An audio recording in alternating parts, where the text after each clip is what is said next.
Eugénie Bastier nous présente un livre brillant, signé de la philosophe britannique Kathleen Stock, qui démonte point par point cette idéologie qui gangrène l'université et qui a des conséquences désastreuses bien réelles, l'imposture de la théorie du genre.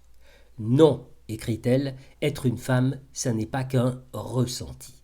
Alors souvenez-vous, la théorie du genre n'existe pas, avait martelé à l'époque la ministre de l'Éducation nationale, Najat Vallaud-Belkacem. C'était en 2013, tout comme le wokisme, l'islamo-gauchisme, le lien entre insécurité et immigration, le saccage de Paris. La théorie du genre ne serait qu'un fantasme d'extrême droite, une panique morale agitée par de vilains conservateurs trop arriérés pour comprendre les raffinements obscurs des gender studies.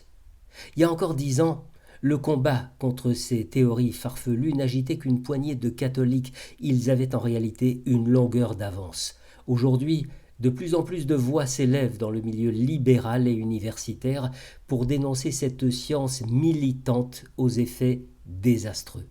C'est le cas de Kathleen Stock, philosophe, féministe revendiquée, avec son livre « La théorie du genre à l'épreuve de la réalité ».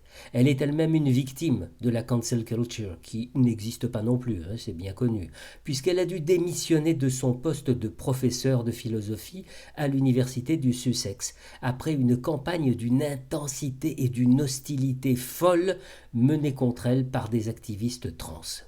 Il faut dire que le Royaume-Uni est devenu depuis plusieurs années transland, le pays où le transactivisme s'est déployé avec le plus de frénésie. Dès 2004, une loi sur la reconnaissance de genre a été votée. On comptait alors 2500 personnes trans en Grande-Bretagne. D'après l'association LGBT Stonewall, il y en aurait aujourd'hui 600 000.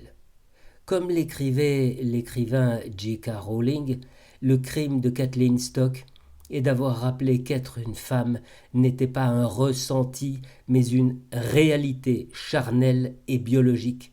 Non, la binarité des sexes n'est pas une construction sociale, mais un point irréfragable de la condition humaine.